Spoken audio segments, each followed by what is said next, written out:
Gold, trusted gold buyers. మీరు తాకట్టు పెట్టిన బంగారాన్ని విడిపించి ఈ రోజు ఉన్న మార్కెట్ ధరకు కొనబడను. తీవ్రవాదం గురించి మనం మాట్లాడుకున్నప్పుడు భస్మాసుర హస్తం అవుతుంది అనే మాట అది ఇమ్మీడియట్ గా పాకిస్తాన్ కి అది రుజువైనట్టుంది సార్. ఎప్పటి నుంచో ఆఫ్ఘనిస్తాన్లో సోవియట్ యూనియన్ అంటే ఫస్ట్ గవర్నమెంట్ ఒకటి ఉండేది. ఐ థింక్ ఇస్ గుల్బతున్ హెక్మతియార్ అనుకుంటాను. ఆఫ్ఘనిస్తాన్లో ఒక లీడర్ని ప్రాపప్ చేసి ఆయన ప్రైమ్ మినిస్టర్గా చేశారు సోవియట్ యూనియన్. సోవియట్ యూనియన్ నుంచి అక్కడ తరిమి కొట్టడానికి యుఎస్ అండ్ పాకిస్తాన్ కలిసి తయారు చేసిన ఎంటిటీ తాలిబాన్. తాలిబాన్ అంటే స్టూడెంట్స్ అండ్ కొంతమంది మద్రసాలు చదువుతున్న అబ్బాయిలు వాళ్ళు వచ్చి చేరారు, వాళ్ళకి తుపాకీలు ఇచ్చేశారు, వాళ్ళు దిగారు. సోవియట్ యూనియన్ యుఎస్ హెల్ప్తోనే, మనకు అందరికి తెలుసు పాకిస్తాన్ హెల్ప్తో వాళ్ళని సోవియట్ యూనియన్ నుంచి అక్కడ తరిమి కొట్టారు. సోవియట్స్ వెళ్ళిపోయిన తర్వాత ఏమైపోయిందంటే మైదానం మొత్తం ఖాళీ అయిపోయింది. ఎవడు కావాలంటే వాడిని కొట్టుకున్నారు. ఫర్ ఎగ్జాంపుల్ నార్దర్న్ అలయన్స్ ఉండే అహ్మద్ షా మసూద్ అని చెప్పి was very friendly with India. ఆయన్ని 9/11 కన్నా 6 రోజుల ముందు చంపారు. సిరియా నుంచి ఒక టెలివిజన్ ఛానల్ వాళ్ళు వచ్చి కెమెరా లోపల మిసైల్ పెట్టి కెమెరా ఆన్ చేయగానే మిసైల్ వెళ్ళి ఆయన కొట్టేసింది ముందు. ఆయన your sitting 10 feet away. First time అట్లా ఒక అటాక్ జరిగింది అనమాట. ఎవరు ఆలోచించరు అట్లా కూడా చేయొచ్చు. చాలా క్రియేటివ్గా, చాలా క్రియేటివ్.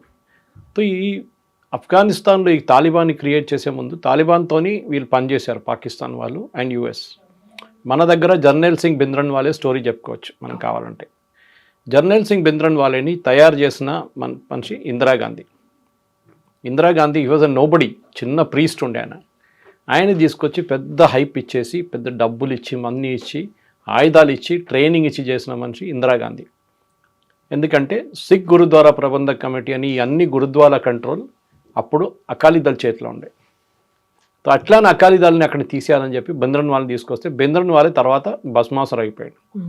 తర్వాత ఇందిరాగాంధీ మీదనే దాడి చేశారు, ఇందిరాగాంధీ చంపేశారు, మన అందరికి తెలుసు. ఆపరేషన్ బ్లూ స్టార్ జరిగింది. ఇప్పుడు నిన్న చిదంబరం గారు చెప్పినారు చేసిన తప్పు అంటున్నారు. Anyway that's a different story. కానీ ఆఫ్ఘనిస్తాన్లో తాలిబాన్ని అట్లా ఉంచుకున్నారు వీళ్ళు, ఎందుకంటే వీళ్ళకి పనికి వచ్చింది. అదే టైంలో అల్ఖైదా పుట్టింది. ఒసామా బిన్ లాడెన్ సౌదీ అరేబియాలో one of the richest families, bin Laden family నుంచి వచ్చిన మనిషి ఒసామా బిన్ లాడెన్. వీళ్ళందరూ చదువుకున్నారు, చాలా your an engineer by the way. ఆయన అసిస్టెంట్ ఏమో ఐమన్ అల్ జవారీ, ఆయన కూడా డాక్టర్ అంటున్నారు, నాట్ ఎగ్జాక్ట్లీ కన్ఫర్మ్డ్. వీళ్ళందరూ వచ్చి ఆఫ్ఘనిస్తాన్ని ఒక బేస్గా వాడుకున్నారు. తాలిబాన్ ఓవరాల్ కవరేజ్ ఇచ్చింది ప్రొటెక్షన్ కోసం, దాని కింద వీళ్ళందరూ పనిచేసుకున్నారు. అల్ఖైదా ట్రైనింగ్ గ్రౌండ్గా వాడుకున్నారు ఆఫ్ఘనిస్తాన్. ఎవరు లేరు, లాలెస్ కంట్రీ అంటారు. ఇప్పుడు కూడా అంతే. ఆఫ్ఘనిస్తాన్ మనం అనుకుంటే ఇప్పుడు మొన్న జరుగుతుంది అదని కాదు. మీరు ఈ go back to 16th 17th century ఇట్లనే ఉండేది. అంటే వార్లార్డ్స్ ఉంటారు, ఒక ఏరియా ఒక 200-300 square kilometers ఒక వార్లార్డ్ దగ్గర ఉంటుంది. అంటే ఒక ట్రైబ్స్ మ్యాన్, ఆయన చెప్పిందే వేదవాక్యం అంతా, ఆయన చెప్పింది నడుస్తుంది అక్కడ. ఇంకేం ఎవరు పట్టించుకో. పక్కన ఇంకోటి ఉంటాడు. వీళ్ళు కూడా సున్నీలు, తాలిబాన్ ఒరిజినలీ సున్నీస్ అనమాట. కానీ దాని తర్వాత ఏమైందంటే అల్ఖైదా వచ్చిన తర్వాత తాలిబాన్ని కూడా వాళ్ళు తినేశారు ఆల్మోస్ట్. అప్పుడే 9/11 జరిగింది. 9/11 జరగగానే యూఎస్కి పిచ్చి పట్టేసి వచ్చి మొత్తం బోరా కేవ్స్ నుంచి మొత్తం కంప్లీట్గా కొట్టారు అల్ఖైదాని. కొట్టిన దాంట్లో తాలిబాన్ కూడా డ్యామేజ్ జరిగింది చాలా మటుకు. దాని తర్వాత అల్ఖైదాని ఫినిష్ చేసేసారు. మనందరికి తెలిసిందే, మన ఒసామా బిన్ లాడెన్ పాకిస్తాన్లో దొరికారు. అది కూడా పాకిస్తాన్ ఆర్మీ క్యాంప్ పక్కన. ఆయన చంపేసిన తర్వాత ఆ స్టోరీ అయిపోయింది అక్కడ. Al-Qaeda got finished. ఇప్పుడు కూడా అల్ఖైదా ఉన్నారు, some parts of Syria, some parts of Iraq. దాని తర్వాత ఐసిస్ అని వచ్చింది, మనందరికి తెలుసు, ఇస్లామిక్ స్టేట్ ఆఫ్ సిరియా. అట్లా అదొక ఇంకొక క్రియేషన్ తయారైందన్నమాట. కానీ తాలిబాన్ లాగానే ఉండిపోయారు ఆఫ్ఘనిస్తాన్లో, ఎందుకంటే గవర్నమెంట్ లేకుండా అక్కడ.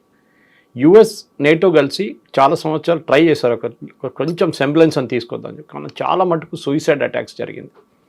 కాబుల్ పోలీస్ అకాడమీ మీద, అక్కడున్న డిప్లొమాటిక్ మిషన్స్ మీద, మన మిషన్ మీద దాడి జరిగింది. వాళ్ళకి ఏంటంటే సూసైడ్ చేయడానికి రెడీగా ఉన్నారు, లైన్ కట్టేసుకొని ఉన్నారు అందరూ. అండ్ దాని తర్వాత వాళ్ళ ఒక షరియా కోడ్ లాగా, strict Islamic code, women should not come out, మా అమ్మాయిలకు చదువు లేదు, స్కూల్కి వెళ్ళాల్సిన అవసరం లేదు, పాట పెట్టకూడదు, సినిమా థియేటర్లు వద్దు. ఇట్లా ఆలోచించండి. ఆఫ్ఘనిస్తాన్ అనేది ఒక టైంలో పాత ఫోటోలు తీస్తే మీకు అనిపిస్తుంది మినిస్కర్ట్స్ వేసుకొని తిరుగుతుండే ఆఫ్ఘనిస్తాన్. మెయిన్ యూనివర్సిటీ, కాబుల్ యూనివర్సిటీలో. అట్లాంటి ఒక ఆఫ్ఘనిస్తాన్ ఇట్లా తయారైందనమాట. ఎనీవే అది వాళ్ళ చాయిస్, వాళ్ళు ఎట్లా రూల్ చేసుకుంటారు. కానీ దాని తర్వాత పాకిస్తాన్ తాలిబాన్ కొంచెం ఫ్రెండ్లీ అయిపోయారు. ఎందుకంటే ఒకసారి యూఎస్ పారిపోయారు, మన అందరూ తెలుసు, బైడెన్ ఏరియాలో యూఎస్ పారిపోయారు. అక్కడ పారిపోయారు లిటరలీ. వాళ్ళ ఎక్విప్మెంట్ అంతా బాగారం ఎయిర్ ఫోర్స్ బేస్లో పెట్టి overnight that disappeared, NATO కానీ యూఎస్ కానీ. అందుకే వాళ్ళు తట్టుకోలేకపోయారు. కన్సిస్టెంట్గా బాంబింగ్లు, రోడ్ సైడ్ బాంబింగ్లు, సూసైడ్ బాంబింగ్తో చిరాకు వచ్చి వాళ్ళు వెళ్ళిపోయారు last. Whether it is the right move or not is a different question. Trump ఏమో అంటున్నాడు అది చేసిందంత తప్పు, we should have been there only అంటున్నారు. ఇప్పుడేమో మాకు బగారం ఎయిర్ ఫోర్స్ బేస్ కావాలంటున్నారు. దాని తర్వాత తెహ్రీకే తాలిబాన్ ఒక ఎంటిటీ తయారైంది. పేర్లాగా కామన్గా ఉంది కానీ they operate only in Pakistan, especially border areas of Afghanistan and Pakistan. ఈ బార్డర్ ఏరియాని డురాండ్ లైన్ అంటారు, DURAND. అదే బ్రిటిష్ వాళ్ళు డ్రా చేసిన ఒక లైన్. అది పాకిస్తాన్ అంగీకరించట్లేదు. పాకిస్తాన్ ఓకే అంటున్నారు కానీ ఆఫ్ఘనిస్తాన్ అంగీకరించట్లేదు. ఆ లైన్ కాదు, మేము ఇంకా పాకిస్తాన్ లోపలికి రావాలంటున్నారు వాళ్ళు. సో వాళ్ళ స్ట్రాటజీ క్లియర్ అన్నమాట. సో దానికోసం వాళ్ళు ఏమైనా చేస్తారు.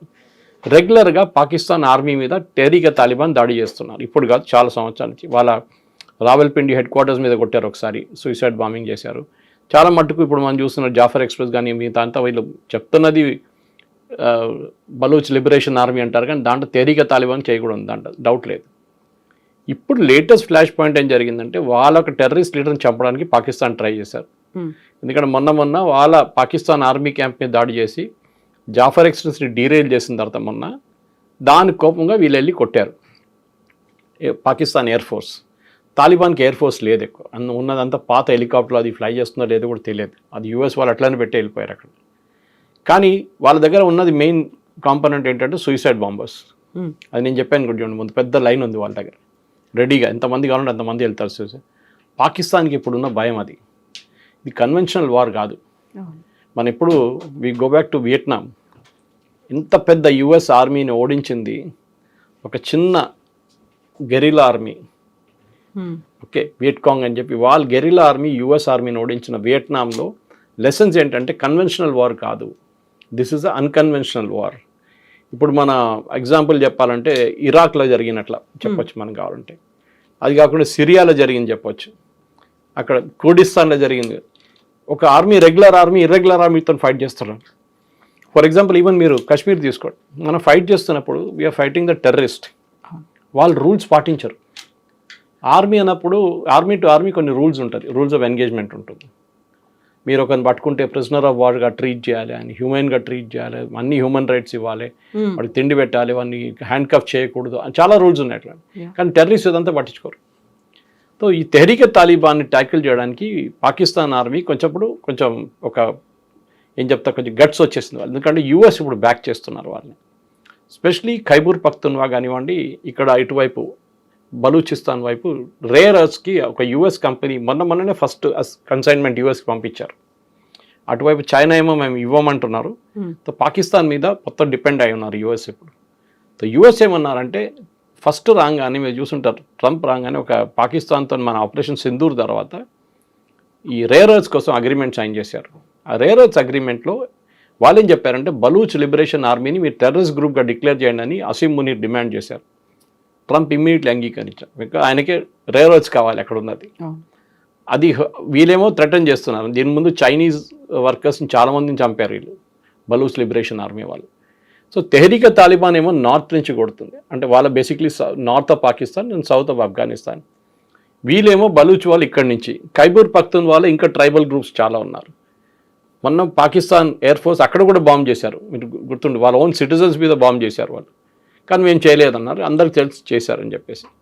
ఇప్పుడు పాకిస్తాన్ ఫారిన్ మినిస్టర్ నిన్న కూడా భారతదేశంలో ఉన్నారు ఆయన ఏం చెప్పారంటే మేము 58 మంది పాకిస్తాన్ సోల్జర్స్ని చంపామంట. కొంతమంది ఏమో 120 అంటున్నారు, కానీ ఆయన ఇచ్చిన figure 58. We will go with that figure, ఎందుకంటే ఆయన ఒఫీషియల్ కదా రిప్రజెంటింగ్ ఆఫ్ఘనిస్తాన్ ప్రాబ్లం ఏంటంటే present government, Taliban government problem ఏంటంటే లోకంలో చాలా తక్కువ గవర్నమెంట్స్ వాళ్ళని అంగీకరించారు. One of them is Russia. మిగతా వాళ్ళు ఎవరు, ఈవెన్ ఇండియా ఇప్పుడు దాకా we are not accepted Taliban regime. కాకపోతే వాళ్ళు మాత్రం అంతా ఫ్రెండ్షిప్ చూస్తున్నారు. వాళ్ళకి కావాలి, ఎందుకంటే వాళ్ళకి ఇన్ఫ్రాస్ట్రక్చర్ కావాలంటే మనమే, రోడ్లు వేసింది మనమే, దీనికన్నా ముందు కూడా ఇప్పుడు కూడా మనమే వేస్తున్నాం. ఇక్కడ హాస్పిటల్ కట్టింది మనమే, వాళ్ళ పార్లమెంట్ కట్టింది మనమే. ఇదంతా మనం చేసాం వాళ్ళ కోసం, ఎందుకంటే అప్పుడున్న గవర్నమెంట్ని కొంచెం హ్యాపీ హ్యూమర్గా పెట్టుకుందాం అనుకుని చేసామన్నమాట. ఇప్పుడు కూడా అది పనికి వస్తుంది. ఇప్పుడు మన Muizzu is a classic case. మాల్డీవ్స్లో రాగానే ఇండియా అవుట్ అని చెప్పి క్యాంపెయిన్ తీసుకొచ్చి ఇండియాని అక్కడి నుంచి అంత తెరిమి కొట్టాలని చెప్పారు. కానీ లాస్ట్ ఏం జరిగింది, లాస్ట్ ఆయన ఇప్పుడు 6 నెలలకు వచ్చి ఒక $50 మిలియన్ తీసుకెళ్తాడు. మనమే హెల్ప్ చేస్తాం. మనమే హెల్ప్ చేస్తున్నాం. అప్పు తీసుకొని ఇక్కడి నుంచి ఇప్పుడు అప్పు కట్టలేకపోతున్నారు. సో దాని ద్వారా మన దగ్గర వచ్చి డబ్బులు తీసుకెళ్తున్నారు అనమాట. ఇది కూడా అంతే సంగతి. ఆఫ్ఘనిస్తాన్కి ఏం కావాలంటే వాళ్ళకి డబ్బులు లేవు వాళ్ళ దగ్గర. వాళ్ళకి ఉన్నది ఒకటే ట్రేడ్, ఓపియం, డ్రగ్స్. అది రావాలంటే పాకిస్తాన్ త్రూ నుంచి రావాలి. పాకిస్తాన్లో కొన్ని ఏరియాస్లో కూడా ఓపియం కల్టివేట్ అవుతుంది. అక్కడి నుంచి కరాచీ వచ్చి, కరాచీ నుంచి అది శ్రీలంక వైపు వెళ్తుంది. కానీ ప్రాబ్లం ఎక్కడ వచ్చిందంటే కొత్తగా భారతదేశంలో ఉన్న మన నేవల్ ఫోర్సు కార్వార్ కానీ ఇంకోటి లక్షద్వీప్లో కొత్త పోస్టులు పెట్టారు. చాలా పెద్ద నేవల్ బేసెస్ పెట్టారు. దాంతో డ్రగ్స్ ఆగిపోయింది అక్కడే. వాళ్ళకు రూట్ లేదు. ఇప్పుడు వారు పంపించాలంటే సోవియట్ యూనియన్ నుంచి పంపించాల్సి వస్తుంది. అది చాలా డిఫికల్ట్ ఇప్పుడున్న వార్ సినారియోలో. ఇట్లా వైపు ఇరాన్కి వెళ్తే వాళ్ళు చంపేస్తారు. ఇరాన్ వాళ్ళు పట్టుకుంటే చంపేస్తారు డ్రగ్స్తో. ఇక్కడికి వెళ్తారు, రెవెన్యూ లేదు వాళ్ళ దగ్గర. సో ఆ ఉన్న రెవెన్యూని కావాలని చెప్పి భారతదేశంలో వచ్చి ఇప్పుడు భారతదేశం ఆర్మీ దగ్గర ఇండియన్ ఏం చెప్తా గవర్నమెంట్ దగ్గర మా హాస్పిటల్ చూసుకోండి, మా రోడ్లు చూసుకోండి అంటే ఇండియన్ గవర్నమెంట్ కూడా బయట అని చెప్పకుండా ఓవరాల్ పైన నుంచి మనం చేస్తున్నాం, వాళ్ళకి హెల్ప్ చేస్తున్నాం డెఫినెట్గా. అది పాకిస్తాన్కి నచ్చట్లేదు. ఎందుకంటే moment of India towards Afghanistan ఇండియాకి వచ్చినప్పుడు మీరు యూఎస్తో వెళ్ళిపోయారు, ఆఫ్ఘనిస్తాన్ మా దగ్గర వచ్చారు. ఇప్పుడు జరగబోతుంది ఏంటంటే ఎండ్ ఆఫ్ ద డే పాకిస్తాన్లో I predict over the next 1 week చాలా సూసైడ్ బాంబింగ్స్ జరుగుతుంది. దాంట్లో డౌట్ లేదు. Because yesterday his language was very clear. మేము మా కన్వెన్షనల్ వార్ కాదు ఫైట్ చేసి, అన్కన్వెన్షనల్ వార్ ఫైట్ చేస్తాం. అది మేము చేసి చూపిస్తాం ఎట్లా చేయాలని చెప్పి. ఎందుకంటే any day Pakistan air force is superior to Afghan air force. Pakistan army is very well trained compare to Afghanistan. మూడోది వాళ్ళకి నేవల్ అసెట్స్ లేదు. నేవల్ అసెట్స్ పని కూడా రాదు. It's land lock country. Exactly. Pakistan navy use చేయలేరు. సో ఈ ఫస్ట్ 2 ఎయిర్ ఫోర్స్ అండ్ ఆర్మీని వాడుకోవచ్చు. కానీ నిన్న చూసిన దాని ప్రకారం కొన్ని వీడియోలు వచ్చినాయి బయటికి, వీళ్ళు పారిపోతున్న వీడియోలు వచ్చినాయి పాకిస్తాన్ ఆర్మీ వాళ్ళు. అది నిజమో కాదో మనకు తెలియదు. కానీ అన్కన్వెన్షనల్ వార్లో డెఫినెట్ రావల్పిండి కానీ, ఇస్లామాబాద్ కానీ, జకోబాబాద్ కానీ, ఎక్కడైనా పెద్ద వాళ్ళ కరాచీ కానీ అక్కడ సూసైడ్ బాంబింగ్స్ ఏ రోజైనా జరగవచ్చు. ఇప్పుడు ఏం జరిగింది లాస్ట్ 2 సంవత్సరాలు చాలా మంది ఆఫ్ఘనిస్తాన్ని వాళ్ళు పంపించారు ఆఫ్ఘనిస్తాన్కి. కానీ ఇంకా చాలామంది ఉండిపోయారు. వీళ్ళ మీద ఇప్పుడు నిఘా పెట్టాల్సి వస్తుంది, వీళ్ళు ఏం చేస్తారని చెప్పేసి. ఎందుకంటే ఒక పెద్ద రెఫ్యూజీ క్రైసిస్ ఉంది, దాంట్లో డౌటే లేదు. ఆఫ్ఘనిస్తాన్లో తినడానికి తిండి లేదు. భారతదేశం నుంచి అది కూడా తీసుకెళ్తున్నారు. మన దగ్గర నుంచి నీళ్ళు తీసుకెళ్తున్నారు, మెడిసిన్స్ తీసుకెళ్తున్నారు. మనం డిమాండ్ చేసింది మీరు చూస్తుంటారు. ప్రెస్ కాన్ఫరెన్స్ పెద్ద కాంట్రవర్సీ అయింది. ఫస్ట్ డే ప్రెస్ కాన్ఫరెన్స్ పెట్టారు, మహిళలు తీసుకోలేదు ఎవరిని. వాళ్ళ ఎంబసీ మన rule Geneva convention we should understand. భారతదేశం యుఎస్లో ఉన్న కన్సులేట్ ఉందనుకోండి మనది, లేకుంటే ఎంబసీ బ్రిటన్లో ఉన్న ఎంబసీ లండన్లో, బ్రిటిష్ పోలీస్ దాని లోపల రావరు. It's your own territory. Same thing with Afghanistan here also. మీరు చాణక్యపురి ఢిల్లీకి వెళ్తే అదంతా వాళ్ళ టెరిటరీ. అక్కడ Indian police cannot enter. Even ఒక మర్డర్ కేసు జరిగితే కూడా వాళ్ళు పర్మిషన్ ఇస్తేనే లోపల ఎంటర్ చేయొచ్చు మనం. అది పెద్ద ఇష్యూ అనమాట. సో ఇక్కడ వాళ్ళు ప్రెస్ కాన్ఫరెన్స్ పెట్టిన వాళ్ళు డిసైడ్ చేశారు ఎవరిని పిలవాలని చెప్పి. కానీ నెక్స్ట్ డే బహుశా ఇండియన్ గవర్నమెంట్ రియాక్షన్ చూసి సరే మేము ఇంకో ప్రెస్ కాన్ఫరెన్స్ పెడతాం అందరిని పిలిచారు, మహిళల్ని ఇంక్లూడ్ చేశారు. ఏం చేశారు? నథింగ్. వాళ్ళు అడిగిన ప్రశ్నకి ఆయన జవాబులు ఇచ్చారు, వెళ్ళిపోయారు. అందరు హ్యాపీగా సమోసా చాయ్ తినేసి తాగేసి వెళ్ళిపోయారు. దిస్ ఇస్ పాయింట్ ఎక్కడ వస్తుందంటే ఆఫ్ఘనిస్తాన్ ఒక మోడర్న్ కావాలంటే వాళ్ళు మార్చుకోవాలి, వాళ్ళ వే ఆఫ్ థింకింగ్ మార్చుకోవాలి. అది చేయరు. Because they are like that. వాళ్ళు హార్డ్ కోర్ ఇస్లామిక్ ప్రిన్సిపల్స్ నుంచి వచ్చిన వాళ్ళు. ఇప్పుడు ఇరాన్ ఏం తక్కువ కాదు. మన దగ్గర కూడా సౌత్ కెనరా ఏరియాలో హిజాబ్లు ఉండాలి, బుర్కాలు వేసుకోవాలని చెప్పి కంపల్సరీగా చేస్తున్న మనుషులు మన ప్రెస్ కాన్ఫరెన్స్ పెడితే వీళ్ళందరూ ఏడ్చుకున్నారు. ప్రియాంక వాద్రా వీళ్ళందరూ.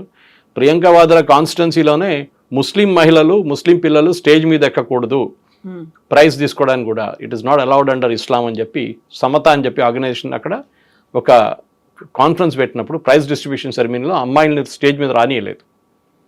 ఇంకో పిక్చర్ కూడా మీరు చూసుంటారు, అమ్మాయిలు అబ్బాయిల్ని సపరేట్ చేసే కర్టన్ వేసి ఒక క్లాస్ చెప్తారు.